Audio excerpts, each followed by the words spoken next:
በማቀዝቀዣ ውስጥ እንዳለች በድንገት በር ይቆለፍባትና በሞትና በህይወት መካከል ሆና ለ5 ሰዓታት ህይወቷን ለማትረፍ ትታገላለች። ዛሬ የምናየው ሚሊ የተሰኘውን ልብ አንጠልጣይ የህንድ ፊልም ሲሆን ቪዲዮውን ላይክ እና ቻናሉን ሰብስክራይብ በማድረግ ጀምሩት። እንደዚህ አይነት ተጨማሪ ቪዲዮዎችን እንድሰራ ያበረታታኛል። ፊልሙ ሚሊ የተባለች የ4 ዓመት ወጣት የነርሲንግ ተመራቂን እያሳየን ይጀምራል። ሚሊ ከአባቷ ናራጃን ጋር የምትኖር ሲሆን ወደ ካናዳ ሄዳ የተሻለን ህይወት ለመጀመር ስለምትመኝ የእንግሊዝኛ ቋንቋን በመለማመድ ጊዜዋን ታሳልፋለች። ናራጃን በሚሊ ውሳኔ ደስተኛ አይደለም። ነገር ግን ሚሊ በሀገሯ የሚከፈላት ደሞዝ ለመኖር በቂ ስላልሆነ ሀሳቧን ለመቀየር ፈቃደኛ አልሆነችም። አንድ ቀን ጠዋት አባቷ እየሸኛት አንድ ስልክ ይደወልላታል። አባቷ ማን እንደሆነ ሲጠይቃት ከጓደኛዋ ሳሚራ እንደሆነ ተዋሻለች። ከክፍል በኋላ ሚሊ ቆማ እያለ አንድ ሰው ለመላከፍ ይሞክራል። ሚሊ ችላ ብላው ወደ ስራ ቦታዋ ትገባለች። በስራዋ ላይ እያለችም ስልኳ አሁንም መጥራቱን ቀጥሏል።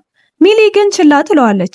ከሰዓታት በኋላ በሬስቶራንቱ ስልክ ይደወልላታል። አንድ ሰው ይቅርታ ጠይቋት ሚሊ እድል እንድትሰጠው ይለምናታል። እሷ ግን ስልኩን ትዘጋዋለች። ለባልደረባዋ ፍቅረኛዋ እንደሆነና ቸልተኛ ሰው እንደሆነ አስፈላጊ የስራ ቃለ መጠየቁን እንኳን ችላ ብሎት እንዳመለጠው ትናገራለች። ሚሊ ከአባቷ ጋር ቲያትር ይሄዳሉ። አሁንም ግን በስልኳ ጥሪ ደርሳታል። እዛም ተቀምጠው እያለ ፍቅረኛዋ ሳሚር ከጎኗ መጥቶ ይቀመጣል። በድጋሚም ይቅርታ እንድታደርግለት ይማጸናታል። አባቷ ስለ ግንኙነታቸው ስለማያውቅ ብትደናገጥ ይቅርታውን ተቀብላ ግንኙነታቸውን ይቀጥላሉ። ኑሮዋንም ከሳሚር ጋር ጊዜ በማሳለፍ ስራዋንም ጠንክራ በመስራትና እንግሊዘኛዋን በመለማመድ ቀጥላለች። በመጨረሻም የክላስ ፈተናዋን ወስዳ ጥሩ ውጤት አስመዘገበች። የካናዳ ማመልከቻዋንም ትጀምራለች። ነገር ግን አባቷም ሆነ ሰሚር በእቅዷ ደስተኛ አይመስሉም። አንድ ቀን ከሳሚር ስልክ ይደወልላትና በዲልሂ ውስጥ ስራ እንዳገኘን ይነግራታል። እሱ ግን ወደ ካናዳ እስክትሄድ ድረስ እዚህ መቆየት ቢፈልግም እድሉ እንዳያመልጠው መሄድ እንዳለበት ትነግረዋለች።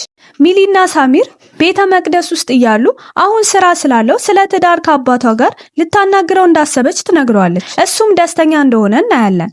በዚያ ምሽት ወደ ቤት እየሄዱ ሳዲሽ የተባለ ፖሊስ የአደጋ መከላከያ ሄልሜት ባለማድረጋቸው ያስቆማቸዋል። ፖሊሱ ድንገት አልኮል ይሸተውና ምርመራ ካደረገ በኋላ እየጠጣ እንደነበር ይደረስበታል። ፖሊሱ ሚሊን የአባቷን ቁጥር ይጠይቃታል። ሰሚር በመደናገጥ እንዲተዋቸው ይማጸናቸዋል። ፖሊሶቹ ግን ፈቃደኛ ሳይሆኑ ወደ ጣቢያው ይወስዷቸዋል። ናራጃን ወደ ጣቢያው በመምጣት ልጁን በዚህ ሁኔታ በማየቱ ያዝንባታል። ፖሊሱ ግንኙነታቸውን በመናገር ሳሚርን ክፉኛ ይሰድበዋል። ወደ ቤትም እንዲሄዱ ይፈቅድላቸዋል። በሁለቱ መካከል ግን ምንም ንግግር ሳይኖር በጸጥታ ወደ ቤት ይደርሳሉ። በነጋታው ሚሊ ወደ ካናዳ የምትሄድበትን ፕሮሰስ ለመጨረስ አብረው ይሄዳሉ። ከዛ መልስም ወደ ተለመደው ስራዋ ትሄዳለች።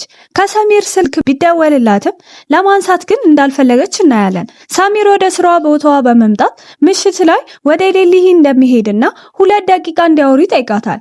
እሷ ግን የሚያዘው ነገር ካለ ትጠይቀዋለች። ስራ አስኪያጁም ሳዲር ወደ እሷ በመምጣት የግል ጉዳዮቿን በስራ ላይ እንዳታመጣ ይነግራታል።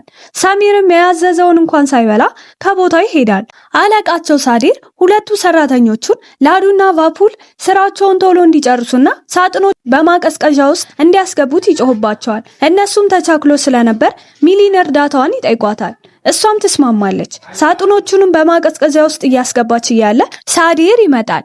በሩ ክፍት ስለነበር በሰራተኞቹ ግዴለሽነት እየተናደደ ይቆልፈዋል።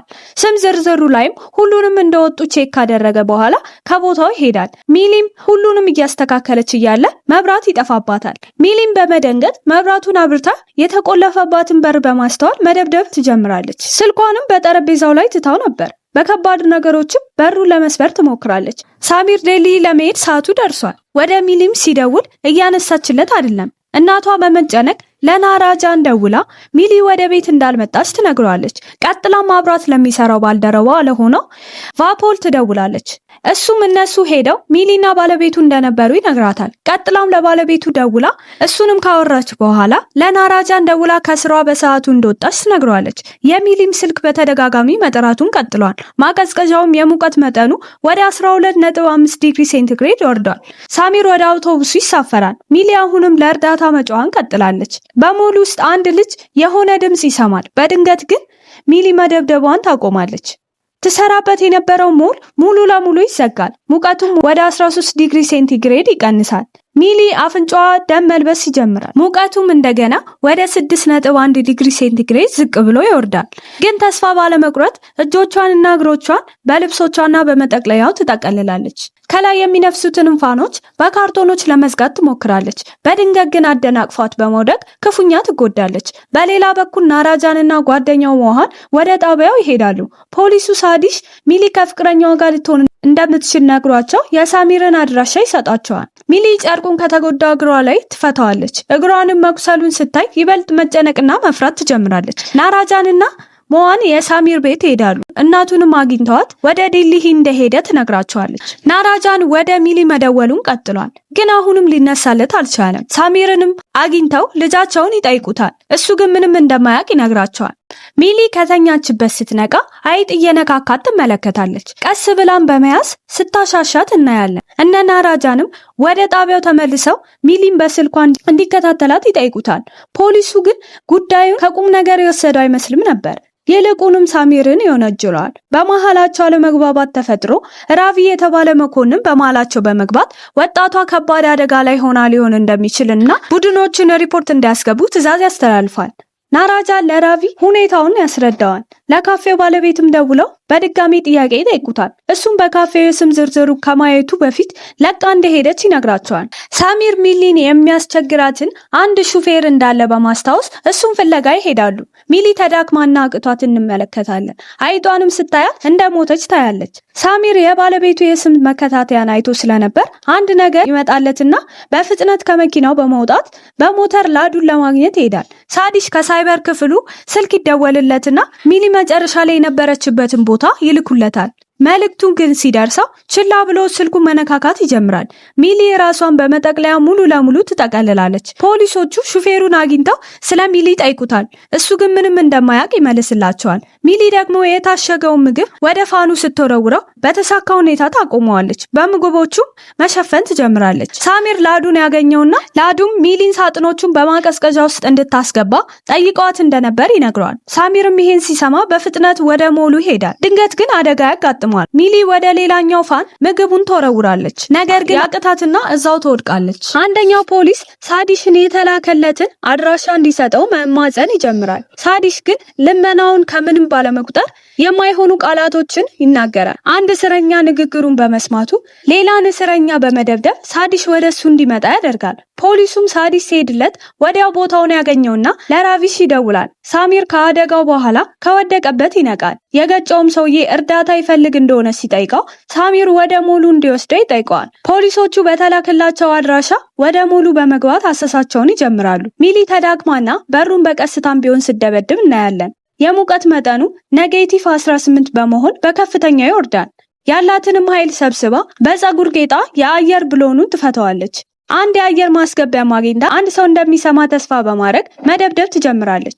ናራጂን የሚወጣውን ድምፅ ይሰማል። ሚሊ ያቅታትና እዛው ራሷን ስታ ትወድቃለች። ሳሚርም ወደ ቦታው ይደርሳል። ፖሊሶቹም ደርሰው የማቀዝቀዣውን በር በመክፈት ወደ ውስጥ ይገባሉ።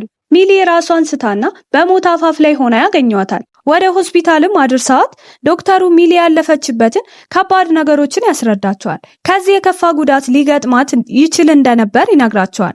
ምክንያቱም 7 ዲግሪ ሴንቲግሬድ ባለው ዝቅተኛ የሙቀት መጠን ለ5 ሰዓታት መቆየቷ ራሱ ታምር እንደሆነበት ያወራል። ሚሊ ራሷን ከሳተችበት ስትነቃ አባቷንና ሳሚርን አንድ ላይ በማየቷ ትደሰታለች። ሚሊ ወደ ካናዳ የመሄዷን ሀሳብ እንዳልተወችው እናያለን። አባቷ ናራጃን እዛ ያለው ደሞዝ ያን ያህል እንደሆነ ይነግራታል። ሚሊ አሁን ለሷ አስፈላጊው ነገር ከምትወዳቸው ሰዎች ጋር መሆን እንደሆነ እየተናገረች ፊልሙ ያበቃል።